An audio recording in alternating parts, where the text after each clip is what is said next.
Notinski, Márcia Notinski. Estamos conversando com Márcia Notinski, que mora em Kuppenheim, na Alemanha, e já está lá há 2 anos e meio. Márcia, como está sendo a questão do isolamento na sua cidade? Que é uma cidade que não é pequena, mas não é um grande centro como a gente tem recebido notícias aqui. É uma cidade relativamente pequena,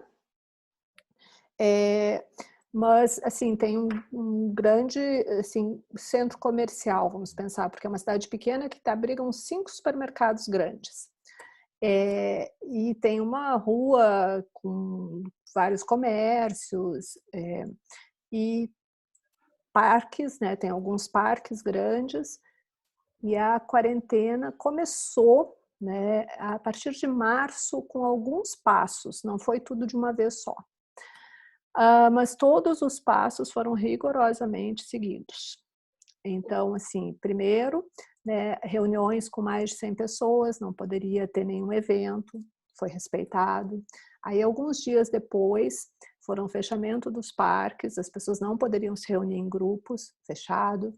Aí, passou para todas as lojas, ficou só os supermercados e as farmácias, postos de gasolina e bancos, mas também não podia ter muitas pessoas lá dentro, já tinha um controle de isolamento, mesmo quando você saía. Então, você podia sair, no máximo, entre 2 pessoas, ou se fosse da mesma família, mais pessoas, por exemplo, pai, mãe e criança.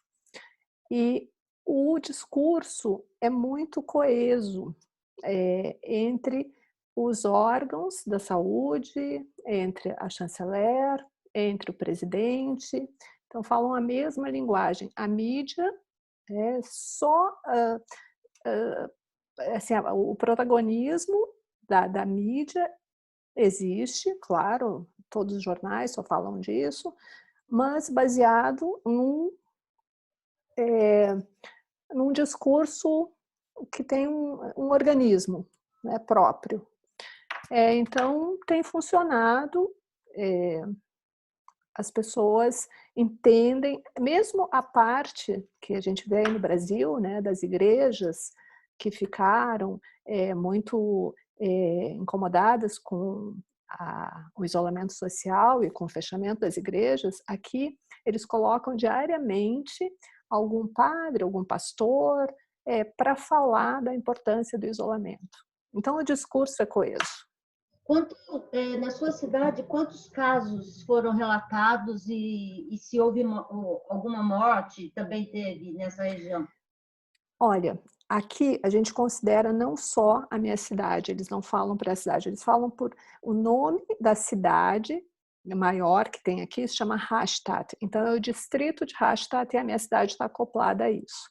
Então, assim, aqui teve uma média, eu não sei te precisar agora, porque eles não falam das cidades, eles falam mais do estado. O terceiro estado mais atingido é o nosso estado. Tá? Então, tem a Bavária, tem a região lá de Nordrhein-Westfalen, que foi uma das grandes, e a nossa também, é onde tem mais casos verificados. Tá, dos 80... Pode. Não, no caso do isolamento, houve a necessidade do apoio policial ou está sendo uma coisa consensual na população? Tem o apoio policial, mas não para reprimir, simplesmente para ver se está tudo funcionando como eles querem. Por exemplo, o fechamento da praça com aquela fita amarela. Então, eles colocaram os cartazes, que é a praça onde ficam as crianças, os adolescentes, né, que se a pessoa infligir, aí teria uma sanção policial. E os moradores, eles, se verificarem pessoas, mais de 2, ou que não sejam da mesma família, eles vão ligar para a polícia e chamar. Ontem mesmo eu encontrei uma vizinha que ela disse, eu vi uns adolescentes, eles estavam em 5, e eu liguei para a polícia, porque isso não é certo. É Então, assim, para respeitar. Na questão do abastecimento, houve desabastecimento na sua região ou foi tudo normal desde os primeiros passos do isolamento? Curiosamente, houve desabastecimento de alguns produtos, né? Macarrão, arroz, papel higiênico, né? Então, isso você não encontrava em lugar nenhum, porque eu acho que os alemães têm, né, um resquício do tempo da guerra e esses produtos eles querem, né, se abater para a quarentena, para manter. Mas foi assim, muito rápido, né? Foi até antes mesmo da quarentena. Os alemães já se adiantando à quarentena. Isso foi curioso também. Não havia ainda nada formalizado sobre a quarentena e as pessoas já estavam ficando em casa antes de ser pedido.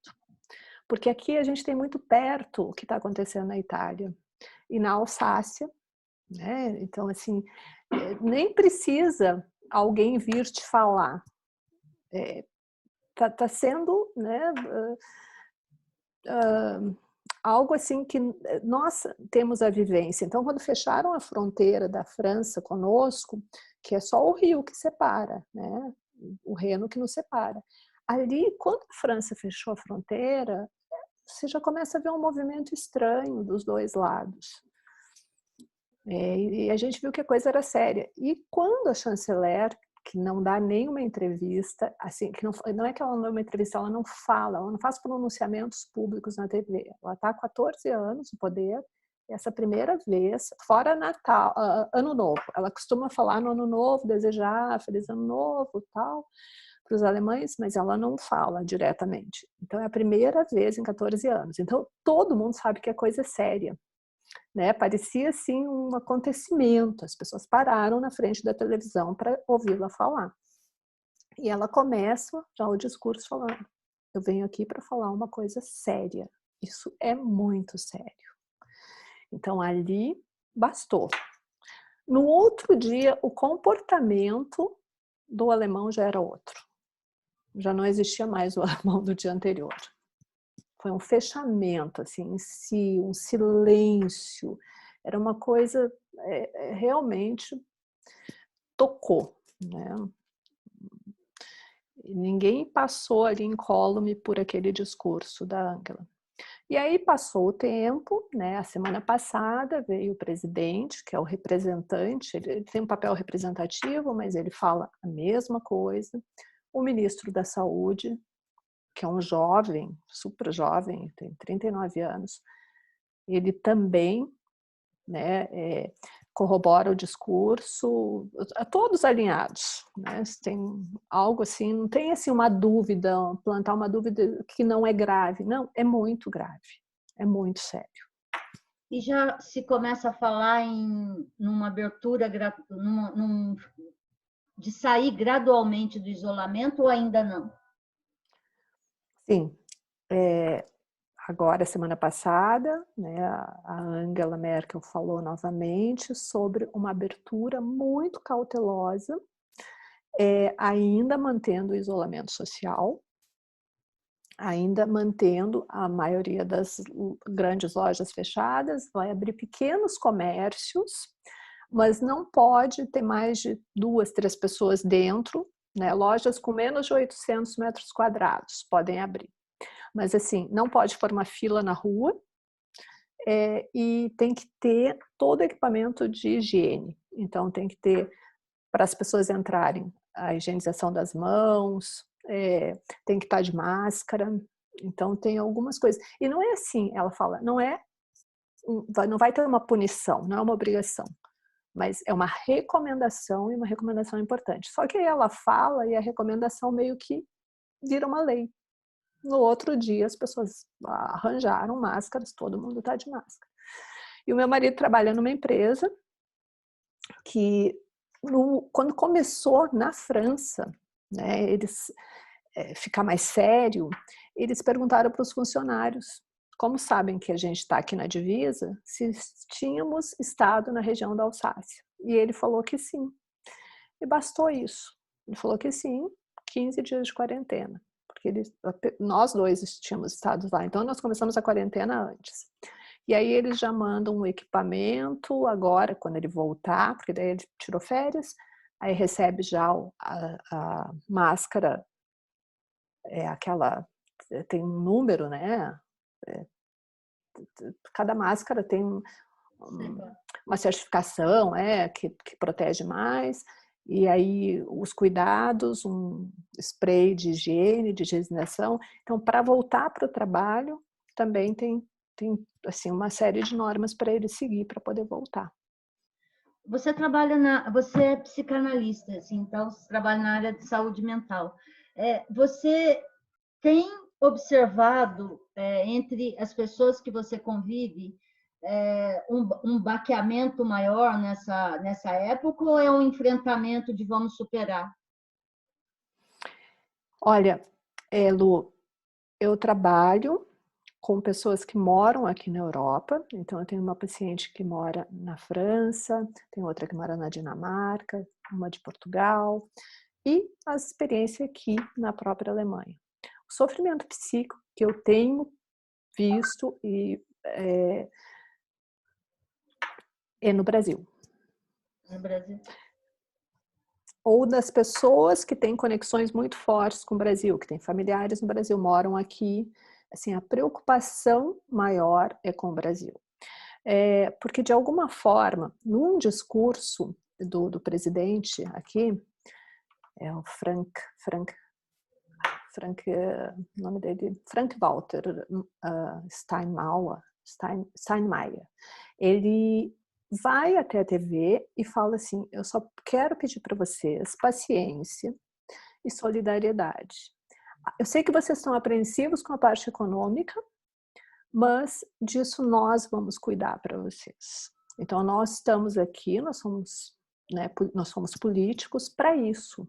Para quando existe uma situação extraordinária como essa, uma calamidade, nós podermos protegê-los. Então, isso, né, faz com que a pessoa tenha uma tolerância maior, uma tranquilidade para ficar nas suas casas. Elas sabem que tem um respaldo aí, que as pessoas, por exemplo, que tinham um negócio pequeno, um salão de beleza, um mercadinho, alguma coisa, tiveram 5.000 euros de ajuda do governo. As pessoas que tinham um negócio com 5 ou 6 funcionários, né, tiveram 25.000, 15.000, dependia do tamanho. E ela conseguiu, né, trazer isso rápido para as pessoas.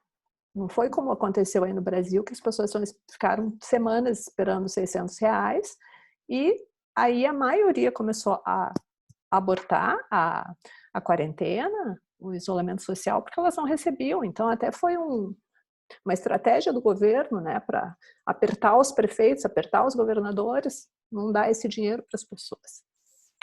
Então eu vi assim que tem, né, uma angústia maior, mas nos meus pacientes aí do Brasil, que eu percebo mais, não os daqui da Europa. Eu sinto assim, uma angústia normal em relação a vou me contaminar, vou contaminar as outras pessoas, estou preocupada com os meus pais que moram no Brasil, mas é diferente. De quem tem a pandemia e ainda tem essa insegurança toda em relação a como vai se manter. Temos uns passos pela frente ainda. Márcia, eu queria te agradecer muito essa conversa e que a gente volte a conversar mais adiante quando o isolamento for sendo afrouxado, para você contar para mim como está sendo. Tá bom, então. Então tá. Um abraço para você e até mais. Até mais. Tchau, tchau.